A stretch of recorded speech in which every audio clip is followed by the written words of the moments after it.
Para calmar los ánimos surgidos en 1701 en Sicilia,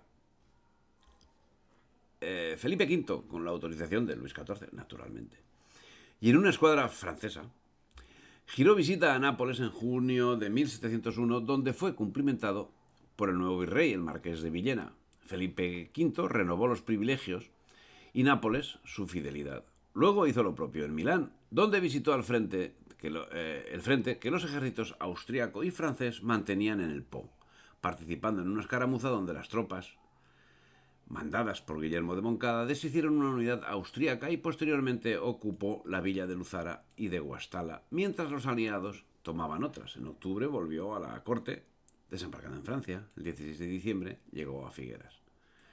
La guerra se enquistó en el milanesado.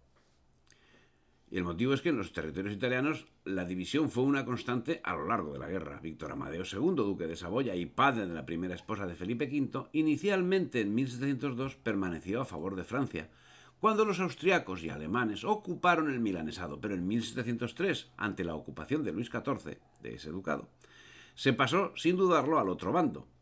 El duque de Parma y Piacenza, Francisco Farnesio, tío de la segunda esposa de Felipe V, Isabel. Desde el momento en que el príncipe Eugenio de Saboya ocupó sus dominios, en 1706, manifestó simpatías por el Borbón y buscó la ayuda del duque de Vendôme para promover la unidad italiana ante el creciente poderío del emperador Leopoldo en el Mediterráneo. Los duros enfrentamientos entre alemanes y saboyanos por una parte y franceses por otra se alargaron hasta el año 1706, cuando las tropas francesas se retiraron tras el sitio de Turín. El 24 de septiembre tomarían Milán las tropas del príncipe Eugenio. A espaldas de España, Luis XIV de Francia, el abuelo de Felipe V, pactó con el archiduque y, como consecuencia, el duque de Orleans entregó el milanesado, del que el príncipe Eugenio tomaría posesión, como también del condado de Final, en nombre del archiduque, el 16 de abril de 1701, tras haber evacuado en orden las tropas francesas. La Lombardía dejaba de formar parte de la monarquía hispánica. Al respecto, solo señalar que en esos momentos el gobernador del estado de Milán era Charles Henry de Lorraine, príncipe de Vaudémont. Bueno, Felipe V quedó excluido de la toma de decisiones tan trascendentales como la retirada del ejército hispano-francés de la Italia peninsular, acordado por Luis XIV, como hemos visto, lo que supuso la separación definitiva de la Lombardía y Nápoles de la monarquía hispánica. El príncipe Vaudémont, comandante supremo del ejército español en el norte de Italia, se limitó a comunicar a posteriori a Felipe V la decisión tomada por su abuelo y a dar por sentada la aprobación del rey, habiendo precedido, como había precedido, una orden de Luis XIV.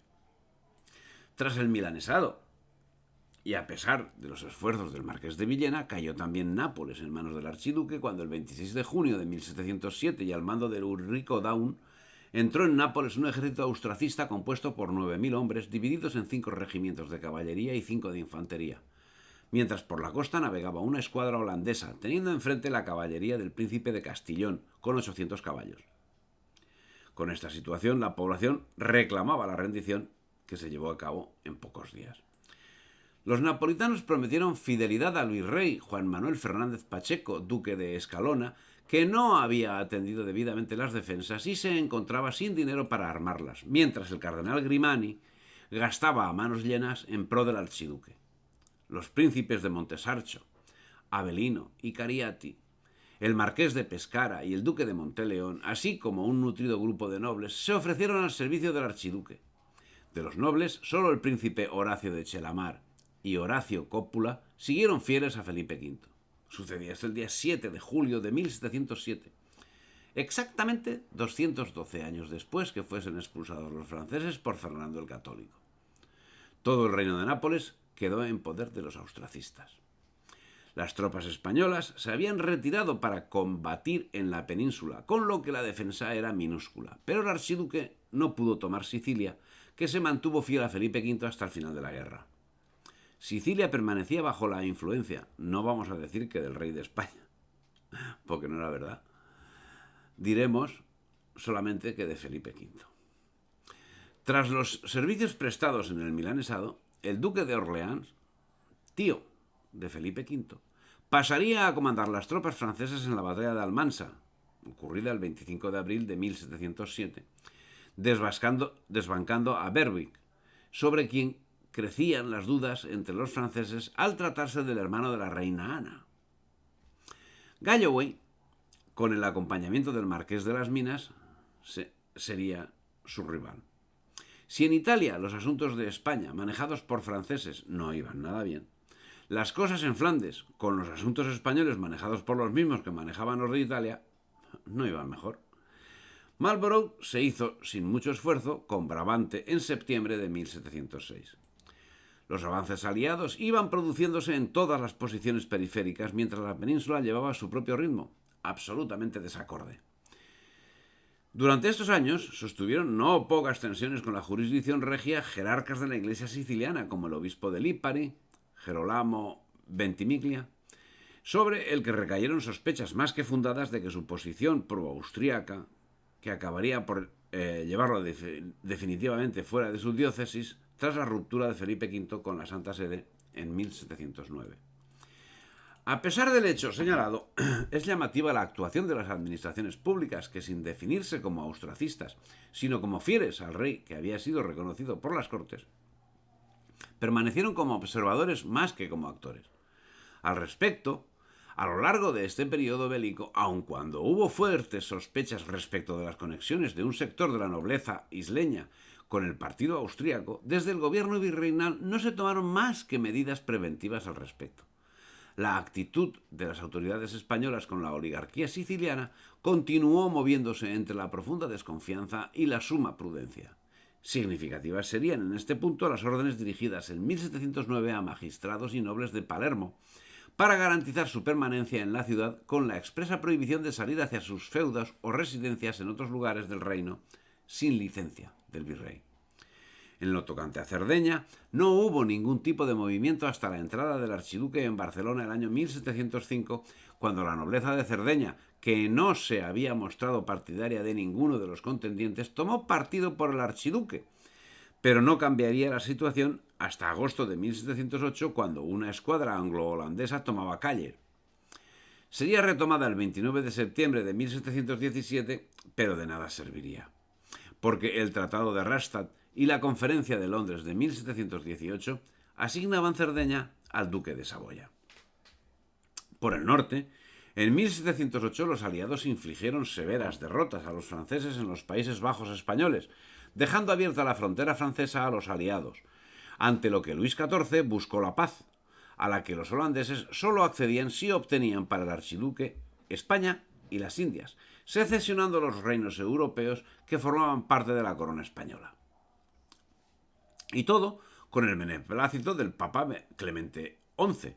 La respuesta de Felipe V fue la convocatoria de Cortes para jurar como heredero a su hijo Luis, lo que se llevó a efecto el 7 de abril de 1709, y la ruptura de relaciones con la Santa Sede, mientras el pueblo ardía en protestas contra Amelot, la princesa de los Ursinos, y los franceses. En Cerdeña, una conjura de nobles sardos pretendía proclamar al emperador el 20 de enero de 1708, pero fue descubierta, aunque a la postre no abortada, porque el marqués de Jamaica, presumiendo la arribada de la flota enemiga, no hizo nada, y cuando llegó no hubo defensa que actuase. Ese mismo año, pero el 9 de agosto, una escuadra inglesa compuesta por 40 naves al mando del almirante Lake se situaba frente a Càller, en Cerdeña, donde pudo entrar dada la inexistente moral y apoyo en las tropas y en el pueblo, quienes acabaron facilitando el desembarco de los ingleses, que sitiaron al virrey en su palacio, de donde salió para ser sustituido por el nuevo virrey, conde de Cifuentes, austracista, que tomó posesión de la isla sin ningún enfrentamiento armado. En 1710 se intentaría la recuperación. Tras la toma de Cerdeña, la flota inglesa se dirigió a Sicilia, donde el virrey marqués de los Balbases logró parar el intento, debiendo retirarse la flota inglesa. De vuelta a la península, el pirata Lake probó suerte en Menorca, donde con resultado no menos favorable que tuvo en Cerdeña plantó el estandarte británico como hiciera Roque en Gibraltar. Entretanto, los moros, con auxilio de los ingleses, alemanes y holandeses, y con complacencia francesa, tomaron Orán en 1708, y las tropas francesas en Flandes perdían posiciones en beneficio de los ingleses. En 1709, los moros se habían apoderado, como hemos señalado, de la plaza de Orán, cuya conquista, hecha por Carlos I, recordaba a España con orgullo. Cerdeña y las Islas Baleares se habían rendido. Las posesiones españolas de Italia, a excepción de Sicilia, se hallaban en poder de los aliados. Y en los Países Bajos quedaban solo 4 plazas. Parecía que se desmoronaban las principales partes que formaban la monarquía. Los reinos de Aragón, Valencia y Murcia, aunque sometidos, favorecían secretamente al archiduque. Todas las fuerzas españolas reunidas no habían sido bastantes para arrojarlos de Cataluña. Y ni la fidelidad ni el heroísmo mismo de los castellanos hubiera podido mantener a Felipe en el trono de España sin el auxilio de su abuelo, sin el auxilio de Francia. Terminado el año 1708, los alemanes tenían dominada Italia y exigían que el Papa Clemente XI reconociese como rey de España al archiduque Carlos, algo que haría el año 1709, lo que ocasionó la expulsión del nuncio apostólico, no sin el permiso previo, ¿de quién? De Luis XIV. Y fue el origen de largas disputas con el Vaticano, mientras en Francia se mostraba cansada de la guerra y un crudísimo invierno enfrió los ánimos de la lucha en Luis XIV. Así, las pérdidas fueron las siguientes. El Ducado de Milán, pérdidas lógicamente por parte de España, aquí nadie más perdió nada.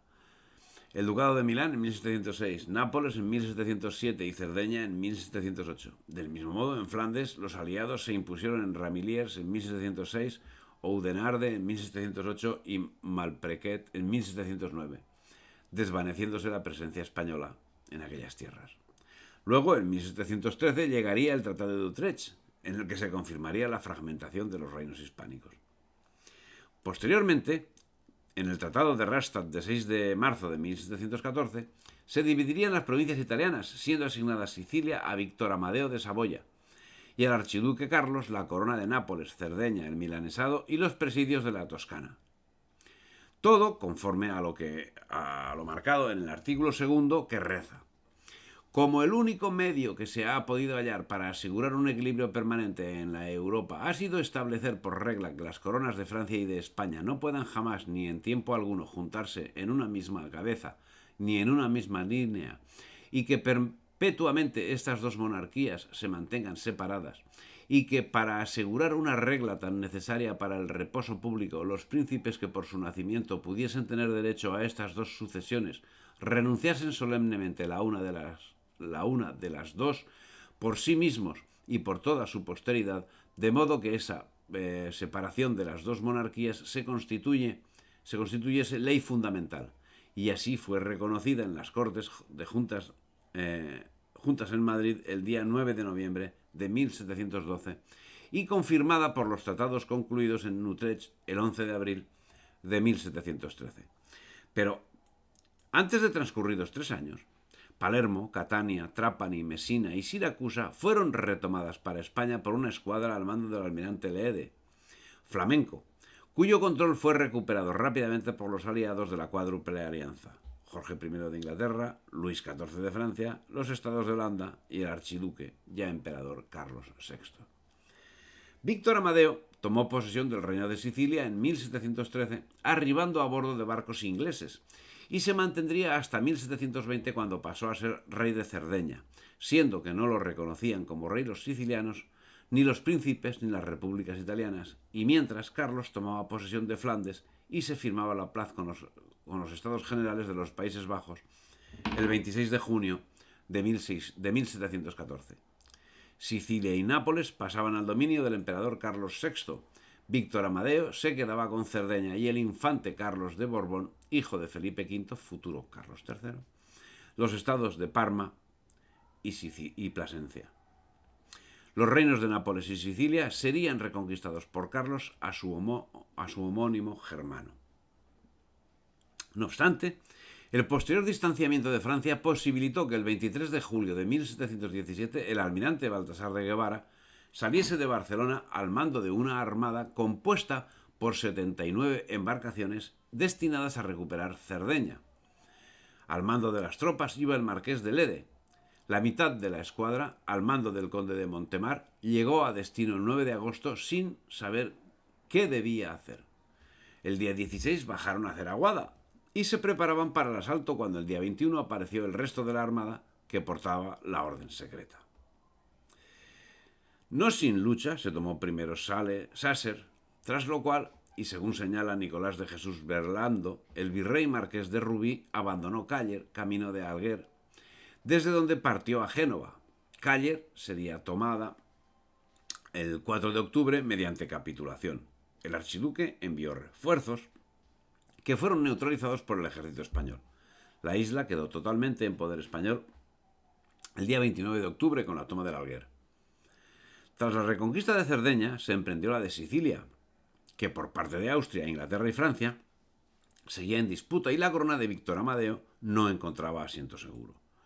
La sumisión manifiesta por parte de Felipe V no fue óbice para que guardase cierto resquemor al respecto.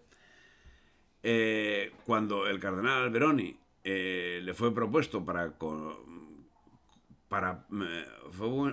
le fue propuesto pactar conservando Cerdeña, decía que, por deferencia hacia mi abuelo y en el interés de la paz europea, he consentido los tratados de Utrecht, que me han sido dictados por un puñado de individuos guiados por sus intereses privados.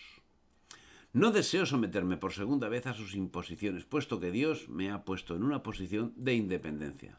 No puedo someterme al juego de mis enemigos, suscitando la vergüenza, el escándalo y la indignación de mis súbditos. Y en muestra de ese desasosiego, el 19 de junio de 1718 salió de Barcelona una armada compuesta de 433 naves, la mayoría de uso comercial, al mando de Antonio de Castañeta, con el objetivo de recuperar Sicilia. El 29 desembarcaban las tropas y el día 3 de julio llegaban a Palermo. Relata Belando, el historiador. Se formó la posesión de la ciudad de Palermo con la mayor ostentación y lucimiento, manifestando en ellos sus naturales el regocijo que tenían por la llegada de los españoles. Lo que ciertamente sucedió fue que, rebosando de gozo los sicilianos con la vista de sus armados españoles, los llamaban redentores. Bien, el 18 de junio de 1718 la flota española se hacía a la mar desde Barcelona. Las órdenes estaban selladas para abrirse en alta mar. 600 vele, 6 legne d'acqua coperte di navi, che la benefizione de Dio sia con loro. Que la bendición sea con nosotros. El 1 de julio desembarcó en Palermo ante los 33.000 expedicionarios. Las exiguas guarniciones piamontesas quedaron reducidas dentro de algunas fortalezas. La isla acogió a los invasores como libertadores. De tal modo se presentó en la proclama emanada en el momento del desembarco: restauradores de las antiguas libertades sicilianas contra la tiranía, sabauda defensores de la independencia siciliana contra el tradimento del rey piamontés acusado de haber vendido la isla al emperador. Los soldados de distinta extracción eran mayoritariamente italianos y eran comandados por el marqués de Lede, noble de origen flamenco, y contaba con el apoyo de la población siciliana, que aportó los recursos humanos materializados en 13 regimientos, además de las milicias populares que, en el caso de la defensa de Messina, y según relata Nicolás de Jesús Belando, en 1719 fueron unos 6.000 milicianos que aumentaron a 8.000 otras fuentes. En Francavilla, Mina no da un número exacto, pero el embajador saboyano en Nápoles daba una cifra de 12.000 paisanos. Pero no eran esos los designios marcados por los que se perfilaban como los nuevos amos del mundo, los mismos que anegaron Europa en sangre en los siglos XVI y XVII mientras España les mantenía a raya dentro de sus feudos. Consecuencia inmediata fue la ampliación de la triple a cuádruple alianza con la incorporación de Austria. La misma garantizaba Cerdeña para los Saboya, que abandonaban Sicilia a favor del emperador, y gracias a las buenas artes de Alberoni, la titularidad de Parma y Florencia para Carlos, el hijo de Felipe V e Isabel de Farnesio. La guerra contra Inglaterra se reinició en diciembre de 1718 y en enero de 1719 contra Francia. En el curso de estos acontecimientos, el hostigamiento de alemanes e ingleses a mediados de junio de 1719 consiguió la toma de Lipari, de donde partían constantes acciones de corsarios al servicio de España. Una armada británica al mando del almirante Binks se dirigió a Sicilia, mostrándose amistosa hasta que hizo aguada en Málaga. Luego embarcó tropas alemanas, mientras enviaba cartas de amistad al marqués de Lede, que tenía dispersas sus tropas y su escuadra. La armada inglesa, sin declaración previa de guerra, se declaró el 28 de diciembre siguiente, llegó a navegar cerca de la Española hasta que de improviso comenzaron a disparar los cañones en un manifiesto acto pirático, deshaciendo a la flota española en el cabo Pasero, tras lo cual el aporte de tropas austracistas comenzó a llegar a Sicilia. Esos eran los métodos a que estaban acostumbrados, y ahora se encontraba en una España incapaz de cortar esas felonías. Deshecha la armada española, las posiciones ganadas fueron reforzadas con el aporte de soldados alemanes que eran transportados en la armada británica, y se inició una guerra en la que la infantería, la caballería y la artillería serían las protagonistas. En medio de todo, y al lado de las armas españolas, los hombres más rústicos y la gente del campo, más inexperta, manejaban las armas con tanta destreza como el arado, decía el historiador del momento, el relator del momento, Nicolás de Jesús Velando. Llegando a producirse un enfrentamiento de gran envergadura conocido como la Batalla de Francavila, donde los ejércitos españoles, en gruesa inferioridad numérica, con soldados bisoños y milicianos locales sin experiencia guerrera, protagonizaron una memorable campaña ante un ejército veterano que venía curtido en una victoria en Hungría frente a los turcos. No obstante, el destino estaba sellado. Tras 2 meses y medio de sitio, tomaron los alemanes Mesina, donde fondeó el pirata Binks. Ya entrado el año 1720, la cuádruple alianza sentenciaba la evacuación de las tropas españolas de Sicilia y de Cerdeña. Los territorios conquistados en Sicilia en 1718, a mediados del 19, estaban casi todos en poder del emperador, mientras los franceses habían ocupado Guipúzcoa y amenazaban por Cataluña, al tiempo que los ingleses habían saqueado Vigo. Alberoni fue destituido el 5 de diciembre de 1719 y a principios del 20 Felipe V se comprometía a evacuar Sicilia y Cerdeña con la promesa lejana de recuperar Gibraltar. Y tan lejana. En busca de recuperar las posiciones, pasados los años, en 1734 se firmó el primer pacto de familia entre España y Francia y como consecuencia España intervino en la guerra de sucesión a la corona de Polonia. Aprovechando esta situación, se atacó a Austria en sus dominios del Milanesado de Nápoles y de Sicilia. El infante don Carlos, hijo primogénito de Felipe V e Isabel de Farnesio, se puso al frente de las tropas españolas y tras una serie de rápidas victorias fue proclamado rey de Nápoles en 1734, con el título de Carlos VII, cuyo reinado se extendería hasta 1759, cuando renunció al trono para poder acceder como titular de la corona de España con el nombre de Carlos III. Carlos se encontró un reino, el de Nápoles, en un estado de degradación de todos los órdenes, y dio paso a una serie de mejoras en la administración y la justicia, así como de las artes y de las ciencias, que resultaron muy beneficiosas para el país. Desarrolló una brillante labor administrativa, cultural y arquitectónica en el Reino de dos Sicilias, donde reinó durante 25 años.